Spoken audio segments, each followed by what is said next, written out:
What's up guys? So andito tayo ngayon sa Jugol's Fish Shop, and then papakita ko sa inyo kung paano ako nagpapakain ng BBS, kung paano gumagana tong sistema na to. Kasali ito. Okay. So ito gawa-gawa ko lang yan eh.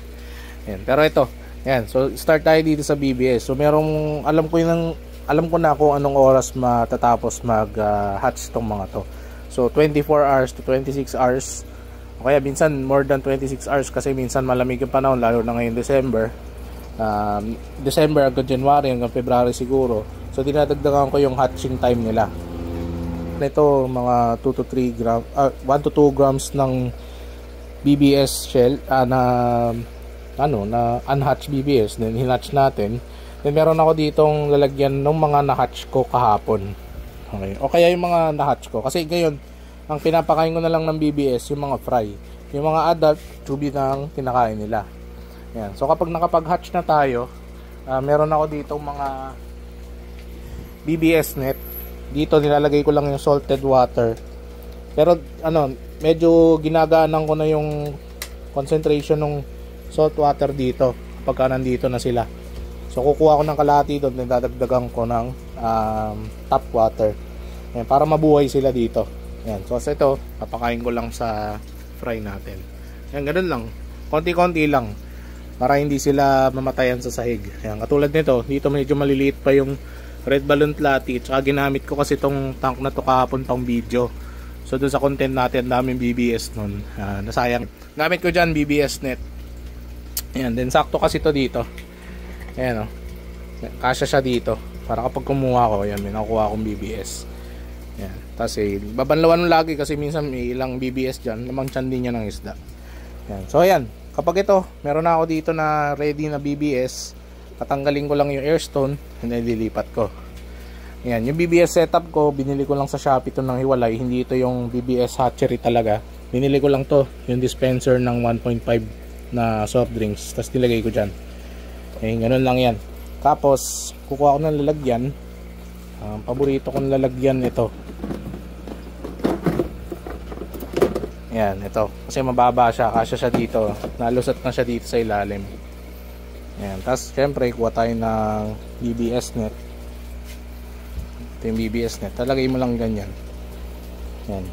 Tapos, hihintayin pa natin nga pala yan na bumaba. So, sabi dito sa ibang video, kailangan pa ilawan. Oh, maganda yun. Kasi yung mga BBS, guys, attracted sila sa heat and light. So, kung kaya nyo ilawan dito and then darken yung itaas, mas bababa sila kagad. Ayan. So ako naman, hinihintay ko lang na mawala yung BBS dito sa part na to para sure ako na concentrated na sila dito sa ilalim kung saan sila bumababa. Okay, hintayin lang natin yung pan natin na harvest. So ganyan, pwede na yan. Nagmamadali kayo, pwede nyo nang i-harvest yan. Pero nakita nyo may orange pa dito. Meron pang konti yan, pero konting-konti na lang yan. So pag ganyan na, ready na yung lalagyan nyo, open nyo lang. Ayan o, labas na yan. Kung nakita nyo may mga konti pang shells. And syempre 95% yung hatch rate natin. Hindi natin makukuha lahat yan. Ayan, nahulog ko pa pero okay lang yan. Ayan. And don't forget yung BBS natin net, hindi yan 100% na lahat ay nakukuha niya. So maaaring minsan may mga BBS din na nakakalusot doon sa tubig. So kanina nahulog ko kasi pero ayun, kahit maganyan nyo lang yan, may nakakalusot na mga BBS dyan. So mamaya i-restrain natin yan ulit. Ulitin ko yung pag-strain dito. So ito, sa unang kuha, kung fry lang yung papakainin ko, nalagay ko na lahat dyan. Yan. Tapos, yan. So, meron tayo ulit pampakain sa fry. Pwede natin ilagay ulit dito. Yan. Basic. Yan. Then ito, yung, let's say, na-harvest ko na itong, sige na nga, harvestin na natin. Yan. Hintayin ko lang yan na ganyan. Yan. Siyempre bantayan nyo kasi baka mapuno itong lalagyanan nyo. Ayun, hintayin nyo lang. Ayan, nahuhulog. Pero yun, yan lang yan. Kapag matatapos ng ganyan, antabayanan nyo na yung flow. O hinaan nyo na. Tapos unti-untiin nyo na lang. Kung gusto nyo talagang simutin, hintayin nyo, ayun o. May shells na sumama doon sa tubig. Nakita ko nung hininaan ko. Kaya in-stop ko na. Itong last part na to, medyo marami na siyang shells. So ito pinapakain ko dun sa ibang isda natin. Let's say dito na lang. Ayan, kasi grow out naman to. Ayan. Kakain na nila yan. So yung shells naman guys, don't worry, okay lang na makain ng mga fish natin yan. Hindi naman sila magkakasakit ng ganun-ganun lang sa BBS. Ayan. Sa BBS shells. Ayan. Kaya okay lang yun. Kaya lang wag lang madami. Kasi kapag madami, may example ako dito. Ito, mag-iipon siya sa tank nyo. Pero yun, kung lilinisin nyo yan, gaganon nyo lang. Linis niya na. Diba? So ilang punas lang yan, mawala na siya. Ayan. Hindi naman kinakain ng isda kapag alam nilang sila mabusog. Okay? Ayan. Hugas ko muna yan dyan. Then, ayan na. So ito, tapos na to. So next step natin, lilinisin na natin to. Pero bago pala yun, ito nga palang tubig. So yung tubig guys, pwede nyo salain ulit yan. Makakuha pa kayo ng BBS dyan. Ayan. Minsan hindi, minsan ko konti, pero sayang yung chance eh. So sulitin nyo yung pera nyo. Okay? So huwag nyo sayangin ng ganun lang. Okay. Ayan, so bukas nyo lang yung water. Ayan, nakita nyo merong konti na tayo nakuha. Mamaya, busin lang natin para mas kita nyo. Ayan, kung nakikita nyo, may nakuha pa tayong BBS. So, kung tinapon natin yung tubig, hindi na natin nakuha to. Laman tiyan din yan. So bigay na natin sa mga isda natin yan. Ayan, then don't forget, luglugan nyo ulit yung net. Ayan. Ayan, tabi natin. Ayan, so ngayon, ito, pwede nyong idagdag dito para ma-maintain natin yung salinity ng tubig. Then dagdagan nyo lang din ulit ng konting tap water. Okay? Then ito. Ayan. So ito naman yan, dali natin to sa lababo at luluglugan natin. Ito na guys, so pinatong ko lang dito yung yung hatchery natin, pero kita nyo naman madali lang naman siya ipatong. Ayan. Mabilis naman siya, hindi mo siya natumba kaagad. Actually medyo nakatagilid pa nga yan. Ayan, so una natin gagawin syempre, lagyan natin ng airstone. Pwedeng pangalawang step to or una.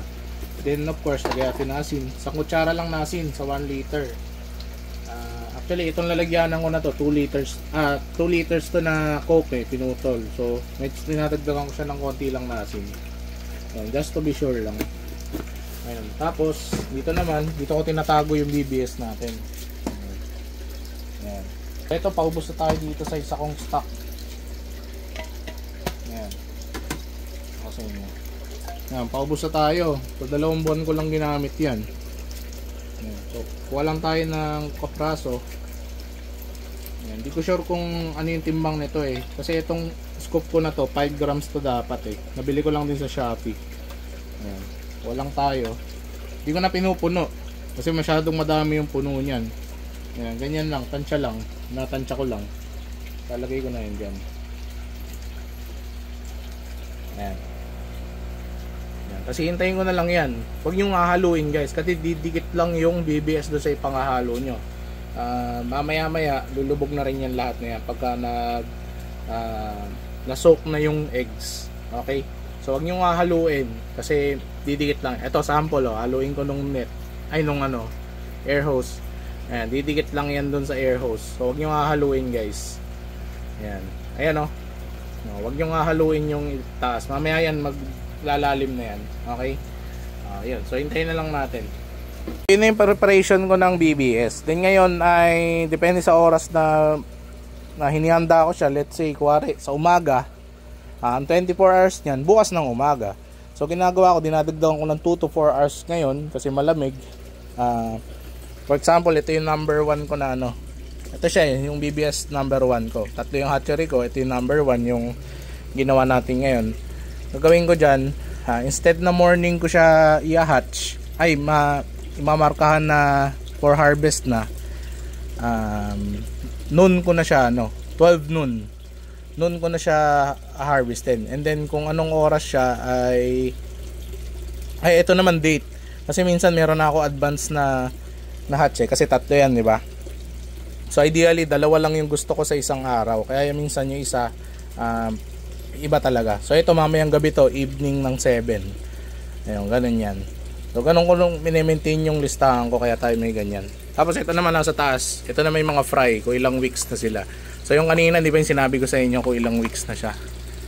Ayan. So ito yung birthday nila, tapos kung ilang weeks na sila doon. Ito pampadali lang ng pagbasa kung ilang weeks na sila. Ayan. Tapos ito tank number. Ayan. Minsan kasi halo-halo na sila. Ayan. Tank number 1 and 2 sabay sila in the same week, different strains. Ayan, PKBM, na round tail, red balloon platy, ganun. Ayan. Ayan. Pampadali lang kasi hindi lahat natatandaan na sa sobrang dami ng inalagaan namin. Ayun. So paano pa kaya kung madami kang strains, 'di ba? Ayun. So magtaka ka na kung separated talaga 'yun. Ayun. Oy, wala akong sinasabi doon. Ayun lang guys. So yun lang yung update natin ngayon. Sana may natutunan kayo dun sa BBS. So kung may share kayo sa mga kaisda natin, sa mga kajugols natin, comment nyo lang dyan sa video para ma-share natin, pati yung mga tanong nyo. Ayun, mas maganda yun, mas maraming sasagot, di ba? So iwasan natin mambash ng mga tanong, kasi dun tayo matututo dun sa mga nagtatanong dyan. Huwag kayong mahihiya magtanong kasi dun kayo matututo. Ayun, okay. Yun lang. So yun lang guys. Maraming salamat. Don't forget to like, subscribe, follow. Maraming salamat.